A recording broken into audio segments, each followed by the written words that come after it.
Hello traders 4 अगस्त को Nifty या bank Nifty trade करने कौन कौन लेवल्स चलते आम एनालिसिस करवा। चलते प्रथम देखा निफ्टी। निफ्टी जदि आम डेली कैंडल को देखा बहुत पॉसिबिलिटी थिला कि मार्केट ये जो आमर 29 जुलाई रे जो ग्रीन कैंडल होता एरिया रे सपोर्ट नहीं कि मार्केट अपसाइड मूव कर बहुत पॉसिबिलिटी थिला। किंतु जो भाया एरिया को ब्रेकडाउन दे जो भाया रेड कैंडल है तो ये क्लीयर जना पड़ी कि मार्केट यू आहरी डाउन साइड आसबार अच्छी। जदि गैप डाउन ओपन हो तो क्लीयर नेगेटिव व्यू ही हमको रखा पड़ो। जदि गैप डाउन ओपन हो फिर भी आमर ये लो को हमको देखा पड़ो। नेक्स्ट अच्छी 24,500 गोटे साइकोलॉजिकल लेवल। आमर 24,500 गोटे अच्छी किंतु जो भाया ये पैटर्न करी माने ये रेड जो भाया एटा स्ट्रॉन्ग पैटर्न होता बेस करथिला कि एरिया रु पुल बैक दबो बोली। किंतु जो भाया रेड कैंडल है डाउन साइड ब्रेक डाउन दे जति by chance 100 point Bhaya 50 point Bhaya gap down open होची ताले नेगेटिव व्यू ही रहइबो। पुल बैक देकी से नेगेटिव ट्रेड ही नेबाको हमु पड़िबो तो हम बेटर हम। चलते देखा 15 मिनट टाइम फ्रेम रे हम कौन कौन लेवल्स हो पारे।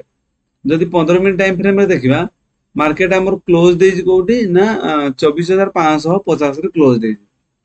नेक्स्ट डाउन साइड रे आमर जस्ट रोजी 24,500 सपोर्ट रोजी गोटे राउंड लेवल। जदि market directly gap down open हो 24,500 तले 24,500 ऊपर रोजी तो ये किस समय वेट करी पार अपसाइड पे अपसाइड पे पुल बैक दबो पाखापी 50-60 पॉइंट कि 100 पॉइंट बेला अपसाइड जाई पारे। किंतु एटू क्लियर ऊपर को सेमती रहइबनी एटे क्लियर एमती जमा पड़नी। जदि direct market gap down open होजी 24,500 तले एरिया रे गैप डाउन ओपन होजी ताले क्लियर आमर नेगेटिव व्यू ही हमको रखा पड़ो। जदि जस्ट भी गैप अप ओपन हो जाए एरिया रे तो एरिया रे ओपन है जदि किसी रेड डाउन साइड रो किसी व्यू देखो गैप अप माने मिनिमम आमर 24,600 तले ओपन हवा दरकार। माने आमर क्लोज देजी 24,580 पाखापाखि 24,580 पाखापाखि क्लोज देजी।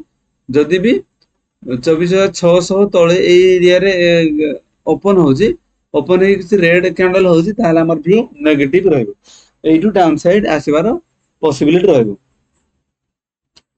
जदि मार्केट बहुत बड़ गैप अप ओपन हो जाउजी एरिया रे हमर जो बेस करथिला 24,600 रु 24,650 एरिया रे हमर गोटे बेस करथिला। जदि 650 ऊपर ओपन हो जाउजी 24,650 ऊपर एरिया रे ओपन हो जाउजी ताहले एरिया रे ओपन हला पर मार्केट रे व्यू अपसाइड रहइबो। धीरे धीरे मार्केट अपसाइड जाय पारे। किंतु 24,600 तले जदि गैप ओपन होजी ताहले हमर व्यू नेगेटिव ही रहइबो। डाउन साइड आसीबार बहुत पॉसिबिलिटी रहइबो। चलन देखबा बैंक निफ्टी।